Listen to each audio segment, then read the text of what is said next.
گلانور افغانова برای پرداخت قرض نوبتیش آمد. او 1.5 سال پیش از بانک 10,000 سومانی قرض گرفت. با آرزوهای زیاد خواست توی فرزندش را برپا کند. من برای خانه‌دار کردن فرزند اولم قرض گرفتگی بودم. وای کردم.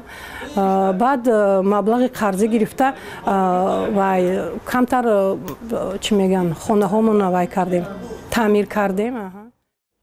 میگوید با درآمدی که دارد بدون قرض از بانک نمیتواند خرج روزگار را تامین کند، ولی اکنون 40% درآمد بودجه خانواده به قرض می رود. به گفته او وقتی بیمار می شود اول به فکر قرض می افتد. فکر میکنم که وقتی که فشار خون بلند می شود بسیارتر باز زیق می شوم که خدا جان نکنه که من همین قرض در بالای من قرض مثال من قرض اگر داده نتونم فرزندای من بعد در بین چیکار میکنن. یک تحلیل بیوروی قرضی و اطلاعاتی تاجیکستان معین کرده است که اکثر قرضها مثل قرض گلانور قرض اجتماعی و معیشی هستند. مردم برای پرداخت پول تحصیل مکتب یا دانشگاه فرزندان، تعمیر و تجهیزانیدن خانه قرض میگیرند. بنا به تحلیل های اموری بیش از 60% قرض گیرنده ها آنهایی هستند که نه بیشتر از 6,000 سومان قرض میگیرند.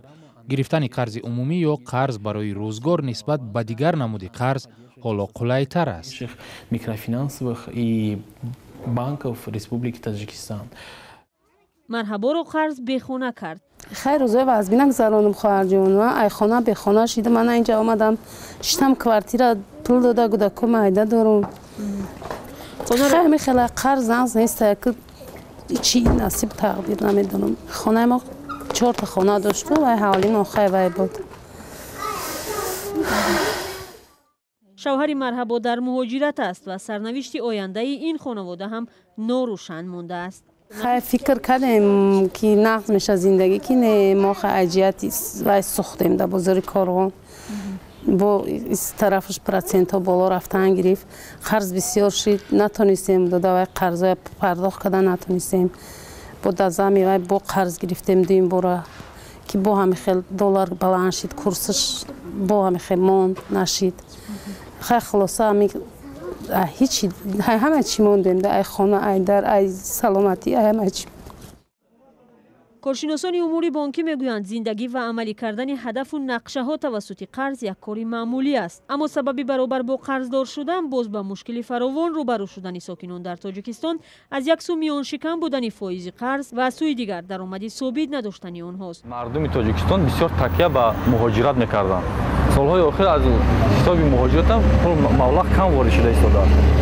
از همین خاطر آنها تکیه به مهاجر و مبلغ حساب مهاجرت به دست آوردهشان میکنند. مثال بسیار وقتایی میشود که از طرف مهاجران پول روان نمیکنند با آنها. پول روان کردن نمیشود. از همین خاطر آنها خجالت بسیار موردهایی میشود که به خانه قرضداران میریم. موردهایی میشود که آنها مثال تا اشکهایشان میرزد که مقصد که ما همین قرض پرداخت کردن نتونستیم. کاش همین قرض ما نمیگرفتیم. نهادهای مشورتی که شیوه درستی گرفتن و تقسیم بندی درآمد خود را به قرض گیرندگان می‌آموزند میگویند یک سبب دیگری به مشکل گرفتار شدن قرضداران نبود برنامه‌ریزی و تقسیم بندی درستی خراجات پول است. نمی‌دانند که چند درصد درآمد خود را به بانک و چه قدرش را باید برای زندگی صرف کنند. بنابراین نمی‌توانند در مهلت معین شده پول قرضشان را سپارند. این وضع کار سازمان مالیوی را هم مشکل می‌کند. با باور اقتصاددانها برابر قرض گرفتن هر شخص یک مسئولیت بزرگ دیگر را بر دوش خود می‌گیرد که هر لحظه از نگاه روانی او را اذیت می‌دهد. این حال می‌تواند سالها تا پرداخت آخرین فایز پول قرض ادامه کند.